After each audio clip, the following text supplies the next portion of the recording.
കുട്ടി നാട്ടുകാരോടൊക്കെ നന്നായിട്ട് നല്ല മോനാണ്, നല്ല മോനെന്ന് വെച്ചാൽ എല്ലാ ഉപകാരങ്ങളും ഉള്ള നിഷ്കളങ്കനായ മോനാണ്. ഒരു ലഹരിയില്ല, ചീത്തക്കൂട്ട് കെട്ടില്ല, ഒന്നുമില്ല. പഠിക്കണോ അവൻ്റെ ഉപ്പയും അങ്ങനെ തന്നെ. വേറെ ഒരു വീട്ടിൽ പേര് വെള്ളം കുടിക്കുന്നതൊന്നും എൻ്റെ ഉപ്പയ്ക്ക് ഇഷ്ടമല്ല.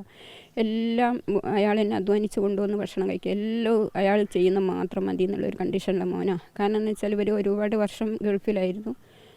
പിന്നെ അവർക്ക് ഒരു വീടുണ്ടാക്കുന്നുണ്ട്, പണി സാമ്പത്തിക ബുദ്ധിമുട്ട് കൊണ്ട് അവർക്കത് പൂർത്തീകരിക്കാൻ കഴിഞ്ഞില്ല. അങ്ങനെയാണ് അവർ ഇങ്ങനെ വാടകയ്ക്ക് താമസിച്ചത്. അടി ഉണ്ടാക്കി വന്ന അന്ന് കണ്ടിരുന്നോ ചേച്ചി?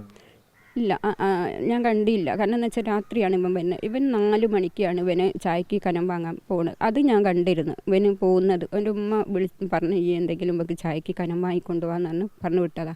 ഇവരിങ്ങനെ ലേറ്റായപ്പോൾ പിന്നെ കുട്ടി വരുന്നില്ല. അങ്ങനെ പോയി അന്വേഷിച്ചപ്പം കുറേ താമസിച്ച്. അങ്ങനെ ഇവന് എന്താ പറയുക, ഒരു ഭയങ്കര ക്ഷീണമായിപ്പോയി ഇവന്. അങ്ങനെ വന്ന് ഭക്ഷണം കഴിച്ചപ്പോൾ തന്നെ ഇവന് ബ്ലഡ് കോട്ടായിപ്പോയിക്ക് അവൻ്റെ തലച്ചോറിൽ.